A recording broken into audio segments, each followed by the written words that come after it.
Exams, हाँ exams. आज हम बात करेंगे इसी बकचोदी के बारे में। क्या तुम्हें पता है इस साल मैं 12वीं कक्षा में हूँ और अगले महीने मेरे बोर्ड्स आने वाले हैं। और बोर्ड से पहले जो एग्जाम्स आते हैं उन्हें बोलते हैं प्री बोर्ड्स। और यहाँ तुम्हें तुम्हारी औकात पता चलती है। पर मेरे लिए सबसे बढ़िया बात यह है कि मुझे प्री बोर्ड से पहले ही मेरी औकात पता चल गई कि भैया मेरा कुछ नहीं होने वाला, मैं लटकूंगा तो पंखे पे ही, फंदा मेरे गले में होगा, आंखें ऐसे बाहर लटकी हुई मिलेंगी और पैर ऐसे हवा में लटकते हुए दिखेंगे।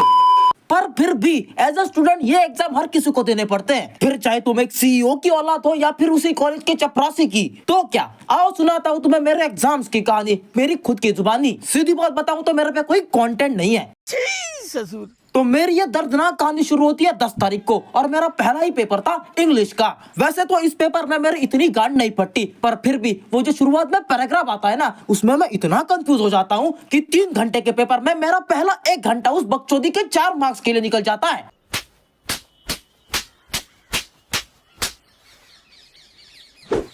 एक तो भैंचोदी ऐसे पेपर में बहुत ज्यादा लिखना पड़ता है, तब जाके कहीं तुम्हें थोड़े से मार्क्स मिलेंगे। मैं एग्जाम हॉल में कुत्तों की तरह बस लिखे जा रहा हूँ, वो भी अपने मन का, क्योंकि किताब तो मैंने पूरे साल में कभी खोली ही नहीं। मुझे तो पता भी नहीं कि कितने चैप्टर है इस सब्जेक्ट में। अरे चैप्टर का छोड़ो, मुझे तो ये तक नहीं पता कि ये इंग्लिश पढ़ा कौन रहा है, क्योंकि पूरे साल मैंने कभी क्लास में मुंह तक नहीं दिखाया। मैंने पूरे के पूरे साल में बस बकचोदी की है। अरे यूनिट टेस्ट में तो पास में हो नहीं रहा था। अरे सोचा बाद में पढ़ लेंगे और हो जाएंगे पास, लेकिन घंटा होंगे पास। और इन सब की शुरुआत होती है मेरी किताबों से। तुम्हें जान के ज्यादा हैरानी नहीं होगी, पर मेरे पास पहले 6 महीने तक किताबें भी नहीं थी। दिवाली की छुट्टियां खत्म होने के बाद मैंने किताबें ली है, और वो किताबें लेने के बाद मैंने आज तक उन्हें कभी खोला भी नहीं है। वो देखो कैसे कोने में पड़ी हुई है, मुझे ऐसे तिरछी नजरों से देख रही है। इनकी माँ का।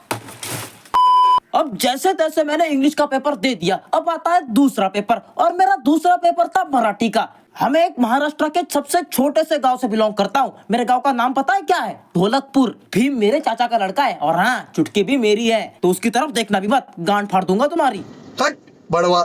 वो सब जाए माचुदा ने। अब हम अपने टॉपिक पे आते हैं। तो कहा था मैं मराठी का पेपर। अब ये वाला पेपर भी मेरे लिए थोड़ा सा इजी था, पर ये जो सब्जेक्ट सिखाती है ना वो टीचर, वो है 1 नंबर की हिटलर। आके फाड़ के देखती है ऐसी जैसे अभी टट्टे घुमा देगी। मार चोद दूंगी तेरी, इधर लाइन में लग पहले। वो टीचर बच्चों पे प्रेशर ही इतना डालती है कि पढ़ने वाले बच्चे की भी उस पेपर में फट जाती है। और फटी, बहनचोद सबकी फटी। पर जैसे तैसे हमने वो पेपर भी लिख दिया, और उस पेपर में भी मैं 3 घंटे तक लिखता ही जा रहा हूँ।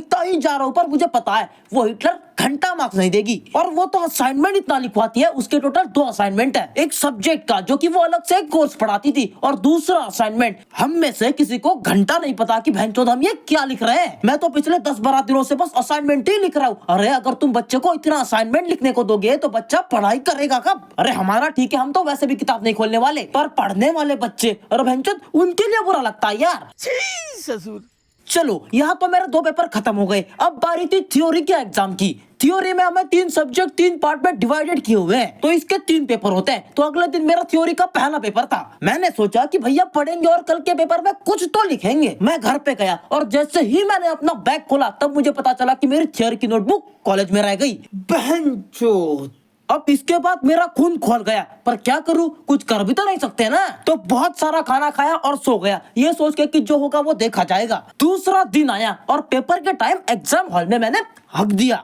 मुझसे वो देखा ही नहीं गया भाई। बाकी के बच्चे ये इतने बड़े बड़े आंसर लिख रहे थे, और मैं भी लिख रहा था। क्या वो तो मुझे भी नहीं पता, पर फिर भी कुछ भी अंडरस्टैंड लिख रहा था मैंने तो मराठी में भी आंसर लिख दिया। और मेरे लिए बहुत बुरी खबर क्या है पता है? कि कहीं से उड़ती उड़ती खबर आई है कि थ्योरी के पहले एग्जाम में 2 बच्चे फेल हो चुके हैं। और मुझे पता है उसमें से एक बदकिस्मत बच्चा मैं भी हूँ। और वो टीचर इतना स्ट्रिक्ट है ना, पीवीसी का पाइप पता है तुम्हें? वही जो प्लम्बर यूज करता है प्लम्बिंग के लिए। और वो पाइप इतनी चूतिया कि टूटती भी नहीं है, और उससे हमें मार खाना पड़ता है भैया। जितना दर्द गांड मारने पर नहीं होगा, उससे ज्यादा दर्द उसकी मार खाने पे होगा।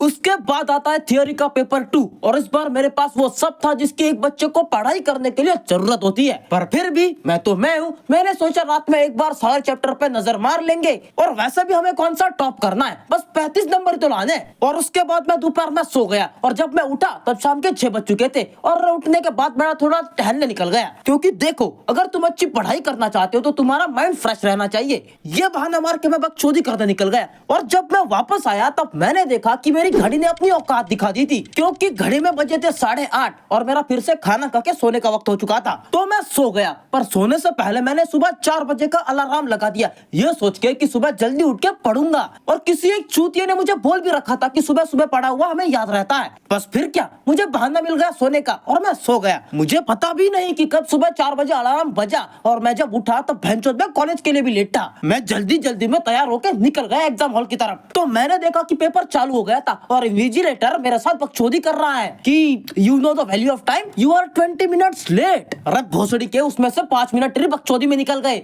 और अब मेरे पूरे 25 मिनट बर्बाद हो चुके थे। अब बचे थे 2.5 घंटे और मैं कौन सा 2.5 घंटे में टॉप कर जाता। बच्चे 3 घंटे लिखने के बाद टॉप नहीं कर पाते, अरे मैं कौन सा 2.5 घंटे में टॉप कर जाऊंगा फिर। तो मैंने रहने दिया कि भैया छोड़ो, वैसे भी तो मैं लिखने वाला हूँ नहीं। तो मैंने क्वेश्चन पेपर पे ड्राइंग बनाना शुरू कर दी और गलती से इन्विजिलेटर ने वो देख लिया और मुझे कहने लगा, what is this, what are you doing, यार ये सब करने के लिए आते हो, तेरे आंसर पेपर पे कॉपी लिख दूंगा। ये सुनते ही मुझे आ गया गुस्सा और मैंने भी उससे बोल दिया कि सर सॉरी, आगे से नहीं करूंगा, अभी रब कर देता हूँ। अब देखो, मेरे पास लिखने के लिए पेंसिल थी पर उस लिखे हुए को मिटाने के लिए इरेजर नहीं थी। अब हर बार क्लास में पीछे बैठने वाले बंदे के पास कैसे आएगी टॉपर वाली बकचोदी। तो मैंने सामने जो लड़की बैठी थी उससे मांग लिया और बाय चांस उसको भी मेरी उस हालत पे तरस आ गया और तरस खा के उसने मुझे इरेजर दे ही दिया। अब 3 घंटे में से 2.5 घंटे खत्म हो चुके थे और मेरे पास बचे थे सिर्फ 30 मिनट और उस आधे घंटे में मैंने कुछ भी लिखना शुरू कर दिया मेरा मन का, और वो भी कुछ भी लिख के आया हूँ मैं, और मुझे ही नहीं पता मैंने क्या क्या लिख दिया उस पेपर में। पर जैसे तैसे एक और पेपर खत्म हो गया और फिर ऐसे ही बचे हुए 3 दिन मैंने जैसे तैसे गुजारा कर लिया। ये एग्जाम जैसे मोह माया से मैं बहुत ऊपर उठ चुका हूँ। मेरे लिए वो क्वेश्चन पेपर सिर्फ और सिर्फ एक कागज का टुकड़ा है, मुझे उसमें करियर नहीं दिखता।